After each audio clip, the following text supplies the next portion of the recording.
it's impossible not to be impressed by the extraordinary quality shining through the current Labor frontbench team, and indeed of a whole bunch of people waiting rather impatiently in the wings behind them. And Albo and Penny, as you hardly need me to tell you, are two of the brightest stars in that whole stellar cast, and it's an absolute privilege to be sharing the platform with both of you here today. It's also a real pleasure and privilege to be giving this lecture in honour of the memory of Tom Uren. I'm delighted to be doing so in the presence of Christine. One of the great iconic figures of the Labor movement, a superbly creative and path-breaking Minister for Urban and Regional Development, as you'll all remember, in the Whitlam government, elected 46 years ago today. Deputy Leader of the party in the mid-70s, my colleague variously as Minister for Local Government, Territories, Admin Services in the Hawke government from 83 to 87. Affectionately regarded, very affectionately regarded, father of the House of Representatives from 1984 until he retired from politics in 1990. And of course, throughout his political life, a very uncompromising hero of the left and an inspirational mentor to an army of idealistic young Labor activists, not to mention our host here today. Back in those days of the 70s and 80s, before we all became progressives together, let me stop this thumping. Just stand back a bit. Before we all became progressives together, when there really were some heavy-duty ideological issues dividing significant sections of the party, I have to acknowledge that Tom and I didn't have a complete love-in during our time together in Parliament. I don't think there was ever much to separate us on issues of peace and disarmament. Certainly we got on fine most of the time of my brief and less than glorious career as Attorney General, when my quixotic enthusiasm, among other things, for implementing the unimplemented Lionel Murphy human rights and law reform agenda was really getting up the nose of both Bob Hawke and Paul Keating and some of my other factional colleagues. But Tom and I did have to remember slugging it out when I was Minister for Resources and Energy on issues like uranium sales to France. And again, when I was Foreign Minister, he really did think I was part of the axis of evil when it came to East Timor, about which he felt very passionately. I too felt very passionately, I have to say, for the record, about the need to redress the terrible wrong that was done to the East Timor people by the invasion in 1975. And as has been, in fact, publicly acknowledged for many years now by Jose Ramos Horta, who gave last year's lecture, I did try very hard as Foreign Minister to do just that. But Tom was one of the legion who remained to be persuaded. And Tom and I have to also say, for the record, never really saw eye to eye on issues of government process. I was pretty actively involved in the transition to government, trying to work out a strategy for caucus, cabinet, ministry relations, which would avoid some of the spectacular dysfunction of the Whitlam years. But Tom's position was always one of unreconstructed enthusiasm for extreme caucus democracy. He's gone on record, among other things, as saying in Straight Left that he never believed in the principle of cabinet solidarity. Well, I hope, Albo, there are some limits to your discipleship in this respect. I think Tom always rather saw me as basically a captive of the forces of right-wing darkness. But that really was a misperception, as I hope you'll have plenty of evidence for in what I say by the time I sit down today. I certainly say again for the record that I was no friend at all of the Hartley-Crawford lunatic left in Victoria, whose dinosaur legacy kept twitching for some years after the 1969 federal intervention. But nor was I ever comfortable with the extreme social conservatism and foreign and defence policy conservatism of the New South Wales right, which was Tom's real, of course, bête noire. The truth of the matter is that the centre of gravity of the Victorian branch of the ALP then, I think pretty much still today, was 2 or 3 standard deviations to the left of the New South Wales branch of the party. And our Labor unity group in Victoria, the so-called Victorian Right, was in fact pretty undistinguishable from the mainstream New South Wales left. Certainly as it became under John Faulkner, my old colleague, I'm absolutely delighted to see here in the hall today, and certainly under Albo and Tanya and their successors. Whether Tom agrees with me about all that, or whether you agree with me now, that's my story and I'm sticking to it.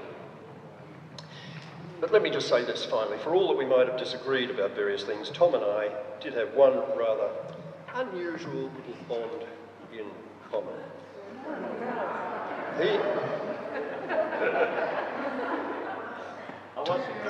work on communication.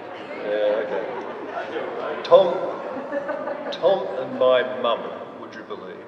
Tom Uren and my mum are both exhibits in the Woolworths Company head office museum. Tom, because of his very successful post-war career, before entering politics as a Woolies store manager in Lithgow, believed to be the only boss in the company's history that ever joined the Shoppies Union. And my mother, because she became at the age of 20, the ripe old age of 20 before I was born and with all the men away at war, one of the youngest ever Woolworths store managers at the Smith Street Collingwood branch in Melbourne. So there you go. So quite apart from that rather implausible tie of sentiment, I do say this finally, I remain absolutely undiminished in my admiration for the contribution that Tom Uren made to Australian public life.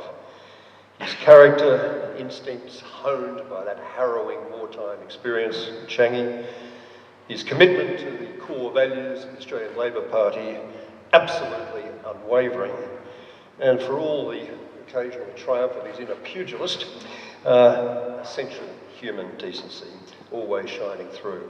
And I hope that I can do justice to Tom's memory today. One of the many unhappy realities about life under the present coalition government is that when it comes to Australia's place in the world, when it comes to protecting and advancing our national interests in the international arena, we have been punching way below our weight. In a world and a region which is becoming alarmingly more uncertain and fragile, it's never been more important to recover credibility and the effectiveness of foreign policy, which we have shown ourselves capable in the past, and which I'm absolutely certain under a new Labor government, Penny Wong as Foreign Minister, we can and will show again. It's time not for Australia to be punching above our weight, but to punch at the very considerable weight that we already have. So far as I can be, and I've always believed in maximum possible bipartisanship in the conduct of external relations, to be as fair as I can be, I have always believed in bipartisanship, the present coalition government, at least under Turnbull and Bishop, has done some positive things. Abbott fiercely resisted our attempt to get elected to the Security Council, but when we got there, we did some positive and useful things, not least leading the way on humanitarian access in Syria. In a particular area that I've been very passionate about, genocide, mass atrocity crimes, the Australian government under the present team has been quite effectively assertive in the General Assembly. Some important trade agreements have been made. A serious commitment has been made to the Asian education of the next generation of Australians through the new Colombo Plan. And very recently, there's been some significant steps taken, with strong support, of course, from the Labor side, with our Pacific Island neighbours, albeit driven, I have to say, rather more by anxiety about China's growing influence in the region than really genuinely neighbourly instincts, which hasn't gone unnoticed in the region. So you can say those positive things. But, and it's a very big but, along the way we've gone missing on arms control, we've dragged our feet very badly, as we all know, on climate commitments, and we've exposed ourselves to a great deal of criticism for the behaviour of this government on many fronts around the world. Among other things, being caught out eavesdropping on the Indonesian president and his wife and refusing subsequently to apologise. prosecuting whistleblowers now for exposing the equally egregious eavesdropping that occurred at Timor-Leste cabinet room way back in 2004 under Downer. The extreme isolation of the positions we've taken regularly on Israel-Palestine, taken to grotesque extremes earlier this year with our vote alongside only the United States in the Human Rights Council against establishing an independent commission of inquiry into the Gaza massacre. And then taken to even more counterproductive extremes, as we're all currently acutely aware, with Prime Minister Morrison's enthusiasm for relocating our embassy in Israel to Jerusalem, alone in the world, the United States and Guatemala, in response to absolutely no conciliatory move whatever from Israel that could possibly help advance the two-state solution, in a way that completely has alienated our Muslim neighbours, and in a way which, as we all know, has put at extreme risk not only an important bilateral trade deal with Indonesia, but that whole critical relationship. And then again, the list is still not complete. There's been the international shame, I have to say, of some aspects, most notably the Manus and Nauru detention centres, to which I have to acknowledge we've contributed, although we have been modifying our position recently, and I hope we modify it a lot more in government. But it's been the shame of the race to the bottom on the issue of asylum seekers, which has done Australia's reputation absolutely no good at all internationally, except with Donald Trump. Our unwillingness, it's been our unwillingness to seriously call out or respond positively to many significant, really significant human rights abuses in Cambodia, Myanmar, elsewhere in our region. There's been the unbelievably savage reduction of our forward aid commitments, now at their lowest level, I think, ever, at around about 0.21, 0.22% GNP, since our development assistance began, and reportedly on track to go as low as 0.19, I think, percent. And finally, there's been the way in which, in the context of the US-China relationship, we're now beginning under this government to stumble into really zero-sum game territory in managing relations with our, by far most significant economic partner and our major security partner. Clumsily and very unnecessarily putting at risk over most of the last 2 years our diplomatic relationship with China, while putting too many eggs into the United States basket where they're all too likely to be broken. I have some more to say about that in a moment. So in confronting the many external challenges which Australia is going to face in the future, and I will be saying a fair bit more about that and how I think we should be responding to them, I really do think it is important to begin with an understanding of the very real strengths and capabilities that Australia has and how we've exercised those strengths in the past. Let me say something on these subjects. There's a lot to be said for modesty in the conduct of international relations, as in life itself. And there are some obvious constraints limiting the effectiveness of Australia's diplomatic authority. We're not great or a major power with economic or military might to match. We are somewhat geographically isolated, though much less than in the past. As a rusted-on United States ally, at least until now, with an unbroken record for more than a century of fighting America's wars alongside it, we're not seen always, especially by the global south, as being as independently minded as we like to think of ourselves. Memories linger of our racist policies in the past, and we have to be more careful than most countries about charges of double standards or hypocrisy if our immigration or other policies are either wrong-headed or misunderstood internationally. But against all that, we do have wonderful strengths. Some of them inherent or very long-standing, some of them much more recently acquired. We are, by most measures, the 13th largest economy in the world. By any measure, we're the 6th largest landmass and we're the 3rd largest maritime zone. We have one of the most We are, rather, one of the most multicultural countries in the globe, with a very large pool, of course, of very fluent Asian language speakers, hundreds of thousands of Chinese Australians for a start, constituting a fantastic but underappreciated and underutilised resource.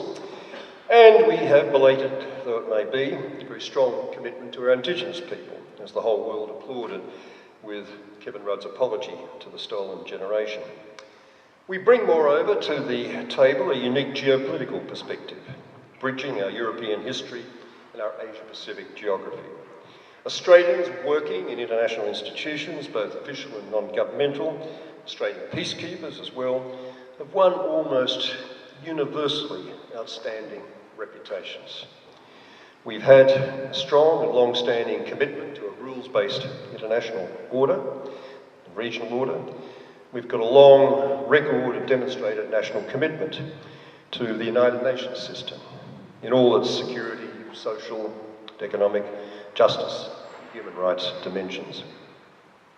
Beyond all that, we have been seen for many decades as a creative middle power with global interests and a long, though certainly not unbroken, as I'll explain in a moment, record of active and effective diplomacy on global and regional as well as bilateral issues. What should give us real confidence in facing the future is how well, particularly under past Labor governments, but to be fair, not exclusively so, Australia has played the role, that international role in the past, in defending and advancing our national interests, our national security interests, our national economic interests, and the third pillar, which is often neglected by Conservatives, but I regard as very important, our national interest in being seen to be a good international citizen. Penny prefers the description constructive internationalism to describe that third category of interest, but it's the same basic idea. Let me spend a few moments on Australia's past record, the way in which we've applied those strengths to effective external action. And the creation of any kind of systematic Australian foreign policy really came only with Bert Evatt, Doc Evatt, H.B. Evatt, whose most striking contribution, most striking characteristic was his internationalism. The part that Doc Evatt played in the founding of the United Nations is the stuff of which legends are made, and rightly so, especially in his fight for the rights of smaller powers against the great powers and the respective roles of the General Assembly and the Security Council, and his faith in the United Nations as an agent of social and economic reform and as a protector of human rights. There were, of course, aspects of Evatt's worldview, very much shared by the Labor Party at the time, which were not remotely broad-minded. Right up into the Whitlam era, white Australia, and the prejudices which nourished it, and the perception of the world, and particularly our own region, as a dangerous place from which Australia needed to be protected, were very strong strands in our party's thinking. The early support from Evatt and Ben Chifley for Indonesia's independence struggle against the Dutch was probably the closest we ever came during those years to understanding the new forces at work in our region, in the world, and our need to reposition ourselves accordingly. But this never became a sustaining or dominant theme in our foreign policy at the time, and it certainly didn't become one in the Conservative era that followed from 1949 to 1972. By the end of that Conservative era, the Menzies era, there wasn't much left of Evatt's cooperative internationalism. It's true that with the Cold War rendering the United Nations ever more impotent, true that with multilateral processes generally more sterile, there wasn't much to pursue other than as a kind of regional extension of alliance relationships. And it is true that we developed under Casey during the Tory years some cordial diplomatic relations with the emerging new nations in our region. It is true that Spender's original Colombo plan was a significant contribution to our regional relations. It is true that McEwen deserves some recognition for opening up relations with Japan, as he did in the mid-50s. And it is true that people like Hasluck and Gorton and Holt had quite open-minded international outlooks. But against all that, there was the excruciating Anglophilia, love of Britain, all things British, of Menzies himself, which there was the maintenance until the late 1960s of the full vigour of the White Australia policy. There was the stridency of our support for Fever's South Africa, apartheid South Africa. There was the intensity of our antagonism towards China. There was the totality of our dependence on the United States. And there was the ultimate comprehensive misjudgment of the intervention in Vietnam. All this combined to reinforce the image and the reality of an Australia largely insulated and irrelevant in our own region. The Whitlam government well and truly broke that mould. The Whitlam government, whose ascension to office we celebrate this day, December the 2nd, 46 years ago. Undaunted by Cold War constraints, showing a great capacity, as Everett had done, to match Australian foreign policy to the mood and needs of the time. Recognising China, bringing home troops from Vietnam. Burying, finally, the White Australia policy. Taking France to the World Court for its nuclear tests in the Pacific. Accelerating Papua New Guinea's independence. These were just some of the decisions of that tumultuously active 72 to 75 period, which did set Australia on a new, confidently optimistic internationalist path. While the Fraser government, which followed, as we can all unhappily remember, from 1975 through to 83, was more than happy to re-embrace the old Cold War verities, all the East-West division of friends and enemies that went with it.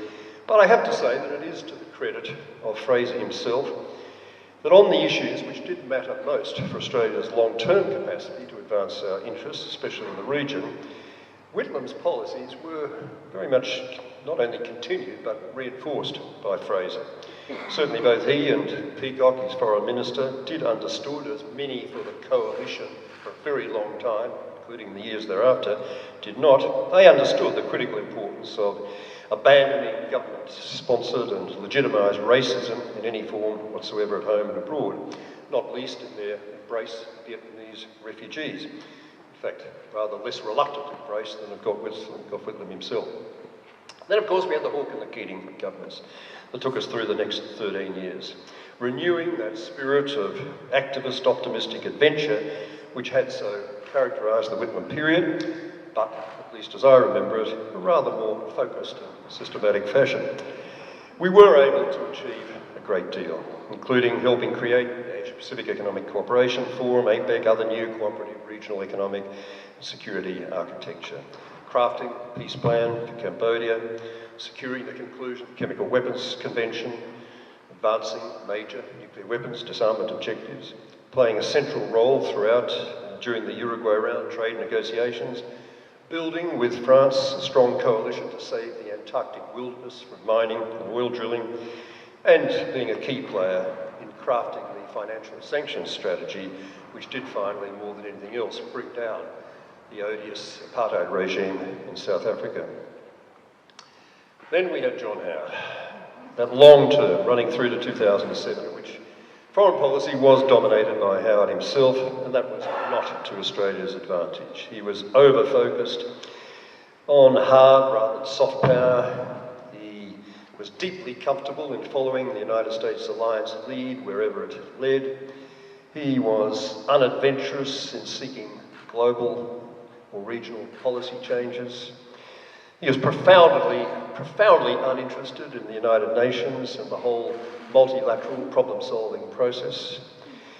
His relationships with our Asian regional neighbours, and especially China, were extremely problematic until he saw a little bit of light in his later years. His role in leading East Timor and Solomon Islands peacekeeping operations were significant, but he himself, in the case of East Timor, had done a fair bit to create the problem, which he then helped solve. Howard remained wholly uncomfortable, manifestly uncomfortable, with the whole idea of our primary relationships needing to be in our own region, and quite unaccepting of the notion that our geography now mattered much more than our history. When the Labor government was returned in 2007, Kevin Rudd as the dominant foreign policy figure throughout, really, as Foreign Minister, as Prime Minister first of all, then Foreign Minister, you remember, under Gillard, and then as Prime Minister again, making common cause with Bob Carr. I think it's fair to say that what Manning Clark, drawing the distinction that Manning Clark always used to make, we were back with the enlargers rather than the straighteners in the conduct of Australian foreign policy. That was most evident in Kevin Rudd's work on climate change, for all the domestic horror that generated later for him, in playing an absolutely brilliant role in getting Australia into the G20, which he really did play a blinder there in forging a response, real international leadership role in forging a response to the global financial crisis, and in playing the G20 back into the really central policy-making role that it's seeking to occupy, again with mixed results today. He really tried very hard to give serious content and energy to a new global debate on nuclear disarmament. He created, albeit with a few diplomatic slips along the way, some important new regional architecture with the expanded East Asia Summit, and he moved very effectively to claw back a seat for Australia on the UN Security Council. Rudd's contribution was also evident in Australia's support, driven by Carr, but very much supported by Kevin, then in backbench exile, but opposed, I have to acknowledge, by Julia, the role in backing moves towards recognition of Palestinian statehood in the UN General Assembly. A critically important position, I think, for Australia to take, one that I hope very much will be consolidated into our national platform at this month's national conference. The two-year Abbott administration, from 2013 to 2015, went really plunging back to the early Howard days, with the US alliance relationship front and centre, little regional focus, and multilateral diplomacy generally seen as a second or third order important issue, except insofar, of course, as it involved the Anglosphere. Things have proved a little bit under Turnbull, but with Julie Bishop as Foreign Minister, generally professional though she was, competent though she was, maintaining an essentially transactional rather than any kind of creative or adventurous policy-focused approach. With Scott Morrison now showing himself to be totally cloth-eared on anything at all to do with foreign policy. And with Marise Payne, I have to say, as his Foreign Minister, however decent her instincts may be, being an almost invisible bit player, I have to say that the overall record of the present coalition government has been at best limp and at worst very damaging indeed for Australia's interests. So what next? There's no doubt an incoming Labor government will face an international environment, both regionally and globally, which is more challenging than it's been for a very long time. Big and often very disconcerting geopolitical shifts have been occurring, most of them faster and going further than almost any of us would have believed possible not very long ago. They include China's rapid rise, America's rapid comparative decline, North Korea's rapid acquisition of nuclear weapons capability, ASEAN's loss of a significant amount of coherence and credibility at a time when both have never been more needed, the re-emergence of our own immediate South Pacific region as a potential playground for major power contest, the emergence of India, long awaited as a major player, Russia playing the role of regional hegemon and global spoiler on a very significant and rather disconcerting scale, although it always does help to remember that Russia's GDP is no bigger than Australia's, for all the nuclear weapons and all the cheek that goes with that. We've got Europe struggling to maintain its own coherence in the face of Britain's Brexit brain fade and the obvious emergence of significant nationalist sentiment right around the popular sentiment right around the European continent. We've got a deteriorating worldwide commitment to multilateral problem solving, with diminishing confidence in the capacity of a global rules-based order to constrain those who are big enough and strong enough to think they can act unilaterally. But that list, of course, doesn't include what's happening in the Middle East, doesn't include any reference to what's going on in Africa or Latin America. Any one of these challenges could occupy us for the rest of the afternoon. But it's the contest between the United States and China which is dominating almost everything else and certainly concentrating in the minds of Australian policymakers more than anything else. What's to be said about that contest? China's economic rise has, of course, been obviously breathtaking in its speed and its magnitude, and is now being accompanied by much more geopolitical assertiveness. Under Xi Jinping's leadership, the long-standing injunction of Deng Xiaoping to hide and bide, to, as he put it, hide China's strength, bide its time and never take the lead, that has been completely abandoned, that approach. China wants to be a global rule maker, not just a rule taker. China is no longer prepared to accept second-rank status in international financial and policy-making institutions. China's economic strength is now being parlayed into geopolitical influence on a massive scale across the Asian continent and its maritime surrounds, including now a finger into the Pacific through its Belt and Road Initiative. Strategically, China wants its own space in East Asia, is no longer prepared to play second fiddle to the United States. Militarily, while its expenditure and overall firepower doesn't match America's, and catch up globally will take a very long time coming, there has been a very significant modernisation and expansion of its capability, certainly along the East Asian coast and running now into the Indian Ocean. And most disconcertingly of all, I guess, we are seeing some expansionist territorial claims being made, most notably in the South China Sea, with accompanying that a continuing creeping militarisation of those reef installations. As China's authority has been rising in all these ways, that of the United States has been manifestly waning, notwithstanding the enormous economic and military power the US continues to have and the alliances and partnerships it continues to maintain. President Trump, ethically challenged, narcissistic ignoramus that he is, has forfeited by his behaviour any claim to personal respect. And the Trump administration has squandered, I know, I travel a lot still, squandered US credibility, not just in Asia but worldwide at multiple levels. In multiple ways, by tearing up the painstakingly negotiated and so far eminently successful nuclear deal with Iran, by insulting and alienating his NATO partners and making clear in multiple ways that he regards allies generally as encumbrances rather than assets. And by assimilating,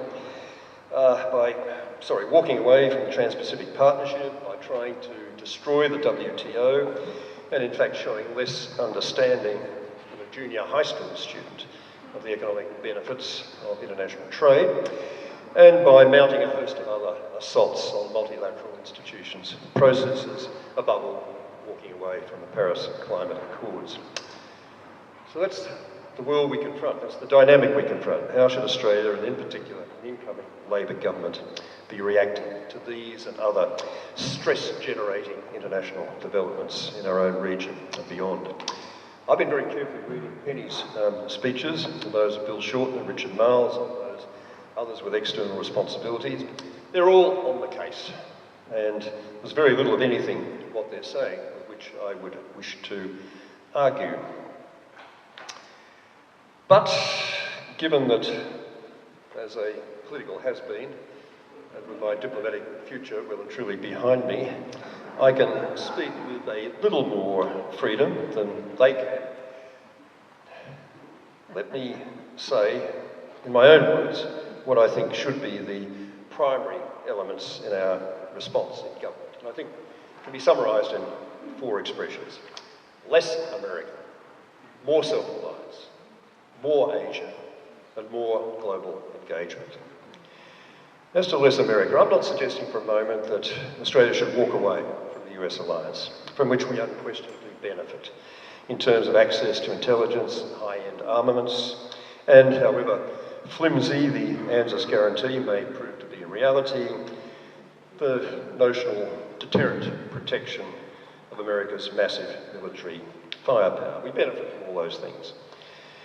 Continued counterbalancing US engagement in our region is certainly highly desirable. But less reflexive support by Australia for everything the US chooses to do is long overdue. As I've often said, whither thou goest, there I goest might be good theology, but it's not great foreign policy for a country that values its independence and wants international respect.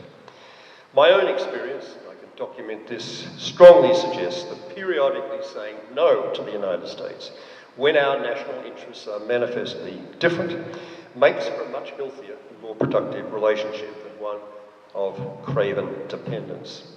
While Simon Crean's position in 2003 that we wouldn't support the US invasion of Iraq in the absence of a UN mandate did, as I remember, give Kim Beazley and Kevin Rudd, among others, the vapours, he was absolutely right, and I hope we would take that stance again if a similar situation arose. I'm glad to see Bill Shorten effectively saying as much in the major foreign policy speech that he gave just at the end of last month. The bottom line is that neither we nor anyone else in the region should be under any illusion that for all the insurance we might think we have bought by our past support of the United States, we shouldn't be under the illusion that the United States will be there for us militarily in any circumstance where it does not also believe that its own immediate interests are under some threat. While that was almost certainly the case under previous administrations, that reality, I think, has been thrown into much starker relief by Trump's America First approach, and it should not be assumed that anything would be very different in a post-Trump era. I do believe the reality is, as my ANU colleague Hugh White has repeatedly put it, that we need to prepare ourselves to live in Asia without America. None of this positioning, less America, is as breathtakingly adventurous or as politically dangerous as it might once have been. Recognition that the United States is a much less reliable ally than it once may have been is alive and well in Europe. Critical, I think, to approach this relationship in a spirit of really multi-dimensional engagement. We should be trying to build a mutually beneficial connections with China at multiple levels, not just engage the country in a kind of one-dimensional economic partnership, crucial for our prosperity, but treating China incredibly warily and confrontationally on anything to do with security matters and not taking opportunities that arise elsewhere. None of this means becoming Beijing's patsy any more than we should be Washington's patsy. We shouldn't hold back in making clear our own commitment to democratic human rights, values, and we should be prepared to push back strongly when China does overreach, as it has, I believe, in the South China Sea. But it does mean recognising the legitimacy of many of China's own security and economic national interest claims, including the essential legitimacy of the scale and ambition of the Belt and Road Initiative, plus being a little less anxious than this government has been about the regional security implications and being prepared, as this government really has not, with appropriate commercial caution, to be an active participant in this enterprise. It certainly means recognising the legitimacy of China's demand to be a rule maker, not just a rule taker in global institutions. In that context, I think one of the most productive ways of building content into the relationship may be to work more closely with China on the whole range of global and regional public goods issues, from climate change to nuclear arms control, terrorism to health pandemics, peacekeeping to responding to mass atrocity crimes, on many of which issues China has in fact in recent times been playing a more interested and constructive role than has generally been recognised. Some, of course, will say that Xi Jinping's rapid occupation of the climate space abdicated by the US walking away from Paris, or similarly, Xi Jinping's rush to champion free trade values was just, some people say that's just cynical opportunism. But I don't think one should necessarily assume that. We certainly should be exploring options for Australian multilateral cooperation on those issues. Which brings me to the final one of my 4 points about more global engagement. I strongly believe that this should come back into focus as a sustainable theme of Australian foreign policy, picking up the idea that I've been calling good international citizenship, that Penny calls constructive internationalism. I really do believe that doing that is in our core national interests, that our interests are not just the traditional mainstream security and economic ones. Even when there's no immediate economic or security benefit to be derived from that kind of multilateral engagement on global regional public goods issues, we do generate major reputational and reciprocity benefits from that kind of enterprise.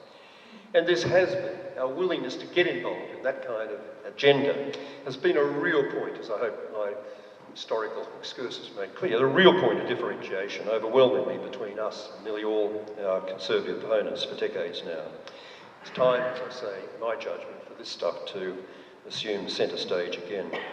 Australia really has been at its best. Our standing in the world has been at its highest when we play to the national strengths that I described at the outset, and when we have projected ourselves effectively onto the world stage as a country deeply committed to our common humanity and determined to do everything we can to make the world safer, saner, more prosperous, more just. In the contemporary world, every state's security, prosperity and quality of life is best advanced by cooperation rather than confrontation. And Australia should be a relentless campaigner for just that. There are many public goods issues on which we could make a positive difference using our own strengths as a capable, credible middle power and the strategies of multilateral coalition building that are the essence of effective middle power diplomacy.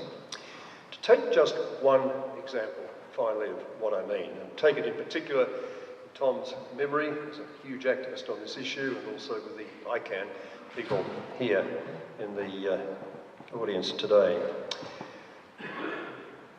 Nuclear non-proliferation disarmament is an area where we've played a major role in global agenda setting in the past, with the Canberra Commission initiated by Paul Keating in 1996, and the Australia-Japan Commission initiated by Kevin Rudd in 2009. And I believe that we can play a major role again, including, I don't think it's too naive to hope, by working with China, which has long been among the least nuclear weapons enthusiastic of the nuclear armed states. I don't disagree with Penny, I don't disagree with Richard Marles when they say, ICANN doesn't like this all that much, but I don't disagree with them when they say that the recently negotiated Nuclear Weapons Prohibition Treaty, or the Nuclear Ban Treaty, is inspirational rather than being remotely operational in its present form, and is really never likely to win the actual support of any of the present nuclear armed states. But I do think we should be more prepared to acknowledge the normative significance, the moral significance, if you like, that's been involved in 2/3 of the world's states actively involved in the negotiation, actively supporting the negotiation of that treaty. And I don't think we should in any way accept that support for the ban treaty somehow undermines the Nuclear Non-Proliferation Treaty. It doesn't. My own view is that the most useful way forward, and this is a cause in which Australia could unquestionably play a global leadership role under a Labor government, best way forward is to develop a broad-based international coalition aimed at bridging the widening gulf between those who clamour, but unfortunately impractically, for global zero more or less immediately, and those who want to do nothing at all to advance the cause of nuclear disarmament. This isn't the occasion, I've already trespassed too much on your time, this isn't the occasion to spell it all out in detail now, but I do think the beginning of wisdom here is a really serious step-by-step process of the kind that we did propose in that Rudd Commission of which I was co-chair. And it focuses initially on what I call the 4 Ds. Doctrine, support for no first use treaty. De-alerting, to build in, get accepted launch time delays to reduce accordingly the possibility of catastrophic mistake.